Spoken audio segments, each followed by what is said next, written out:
The Holy Gospel according to St. Mark, the 5th chapter. Glory to you, O Lord. When Jesus had crossed again in the boat to the other side, a great crowd gathered around him, and he was by the sea. Then one of the leaders of the synagogue named Jairus came, and when he saw him, fell at his feet and begged him repeatedly, "My little daughter is at the point of death. Come and lay your hands on her, so that she may be made well and live." So he went with him. And a large crowd followed him and pressed in on him. Now there was a woman who had been suffering from hemorrhages for 12 years. She had endured much under many physicians, and had spent all that she had, and she was no better, but rather grew worse. She had heard about Jesus, and came up behind him in the crowd and touched his cloak, for she said, "If I but touch his clothes, I will be made well." Immediately her hemorrhage stopped, and she felt in her body that she was healed of her disease. Immediately aware that power had gone forth from him, Jesus turned about in the crowd and said, "Who touched my clothes?" And the disciples said to him, "You see the crowd pressing in on you. How can you say, 'Who touched me?'" He looked all around to see who had done it. But the woman, knowing what had happened to her, came in fear and trembling, fell down before him, and told him the whole truth. He said to her, "Daughter, your faith has made you well. Go in peace and be healed of your disease." While he was still speaking, some people came from the leader's house to say, "Your daughter is dead. Why trouble the teacher any further?" But overhearing what they said, Jesus said to the leader of the synagogue, "Do not fear, only believe." He allowed no one to follow him except Peter, James, and John, the brother of James. When they came to the house of the leader of the synagogue, he saw a commotion, people weeping and wailing loudly. When he had entered, he said to them, "Why do you make a commotion and weep? The child is not dead, but sleeping." They laughed at him. Then he put them all outside and took the child's father and mother and those who were with him and went in where the child was. He took her by the hand and said to her, "Talitha cum," which means, "Little girl, get up." And immediately the girl got up and began to walk about. She was 12 years of age. At this they were overcome with amazement. He strictly ordered them that no one should know this, and told them to give her something to eat. The Gospel of the Lord. So many people have their go-to Bible verses. For some people it is John 3:16, or it might be verses of comfort and joy that you sometimes find in the Psalms. For some people, they really gravitate towards the surprise and the wonder found in the resurrection stories. And I don't know exactly what your favorite Bible verse is, although as I was thinking about this, I thought that if we sat down and had those conversations, like why you really like a certain Bible verse or story, that they would be very revelatory conversations. So after my sermon, if you want to tell me what your favorite Bible story is or why you like it, I would love to know. And I guess the reason I say all of that is because today's Bible story is my very favorite. In the whole of the Gospel, this is my go-to Bible story. It is the story that I chose to have read at my ordination. The story that I needed my pastor to preach on when I entered a new portion of my life. At that time, what drew me to this story was the gumption and the courage of the woman that had been bleeding for an innumerable amount of time. Because she didn't know the right way to talk to Jesus, and that didn't stop her. She insisted that Jesus help her, and she grabbed a hold of just a tiny, tiny bit of him. It almost took her every last amount of energy, every last hope was there.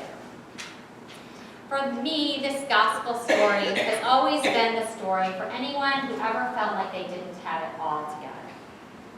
For anyone who felt like their life is slipping through their fingers like a sieve. A lot of you have probably heard me say this before, but it probably bears repeating. When I went to seminary, I didn't have it all together. I was doing quite a lot of demanding of Jesus. Actually, it sort of was more like yelling and cursing. And I wasn't, in fact, sure what this Jesus person was all about. All I knew was that in complete desperation, I had reached out to God and had grasped a hold of something. A teensy bit of something that I couldn't quite explain. And it was, for me at that time, the fringe of Jesus' robe. It wasn't all of him. It wasn't all of his heart and mind and soul. It wasn't his whole body at all. But it was a piece. And it was enough for me. And so I saw myself mirrored in this desperate woman. But reading the story today, it gives me a fair amount of pause because I hear it differently and I relate to it more intimately. The woman who interrupts this tale compels us to see that our stories are not discrete and distinct from one another. This story is no longer for me just about the woman's faith, but rather is how our life stories impact every other life story. The truth of the matter is, she interrupts somebody's daughter who's dying. And she interrupts that healing process. Some interruptions are welcome and others are not. In these past 2 weeks, we have seen that highlighted on a large scale level. Being called to face racism, which does exist in our culture, feels like an intrusion on our comfortable lives. And yet, for the sake of Jesus, we cannot afford to ignore it. Other interruptions, like marriage equality, for many is a welcome interruption of long-awaited justice, giving us a chance to see the breadth and depth of love. But regardless of where you stand on that issue, it is a change in how things have been done. We see this week that our lives are not disconnected from Charleston. Our lives are not disconnected from what goes on in Washington, D.C. Our lives are all intertwined and interrupted by every other life. The gospel story highlights that very, very poignantly. The healing of the woman becomes bound with the story of the healing of the girl, and their individual stories become one story. In some ways, interruption becomes an intertwining, each person's story made whole by another.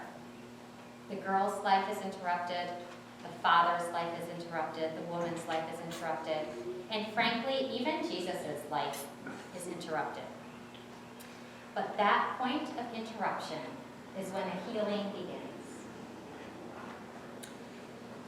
From a personal standpoint, there are pieces which reside within the story of the woman and the unnamed father of the dying child that I can't yet bear to deal with. Because as we all know, interruptions in life are often very, very personal. And they often hold shards of broken dreams that only Jesus knows. And so today I know that however you interpret interruption in your life is probably very personal. And it's probably something that I couldn't quite put words to, but you could. And so today, a poem on interruption, based on the gospel story. I've been weeping. Will anyone hear my voice? Nobody does. She is but a girl, just 12 years old. It's not her time to go. She should be skipping into her mother's arms, singing those peculiar melodies which are harbored only in the caverns of children and dreaming large dreams, not sleeping, not motionless, not unresponsive. At 12, life should hold promise. I stand as her father, helpless, because she is a girl interrupted. And I was once a girl too. Sometimes it seems a lifetime ago. The girl who hovers near death, she could be mine. From the time she entered this world, my very soul has bled out. My body has betrayed me. I should be rocking and nursing a life that would carry on into another, a life that would give me life. I am a woman who nobody will touch or hold or caress or kiss. 12 years of death, because I am a woman interrupted. Why is life this way? We grasp for remnants of his robe, yet our fears shroud us, and fear weaves itself into life. Splintered, fragmented, and fragile. Interrupted. But I'm here too. I'm also part of this story. Part of the fabric of every story. A baby, a boy, a man named Jesus. I interrupted my mother's life. Not planned and not understood. Intruded upon Peter and James and John's lives. Tore apart tradition and unstitched families. Cities and rulers, laws and religion have all been splintered by me. Everyone I've ever touched, or who has ever touched me, has known interruption. But as the Son of humanity, the Savior of the soul, the Tailor of the cosmos, I am interruption. My very being has always meant to be this way. For from the interrupted life, the unimaginable has been spun. The unthinkable, the undreamable. Death itself has been interrupted. So with aching gestures, you seek to clutch my robe, grasping for your own life. Healing comes when you cease to hide. Clutching threads of life we think are ours alone. Life begins again, as new colors and patterns hooked into my robe, sewing you to me and us to them. Together we make a way we could not find alone. Girl interrupted, woman interrupted, boy and man interrupted. Could we pray for more? Come interrupt our lives, dear Jesus.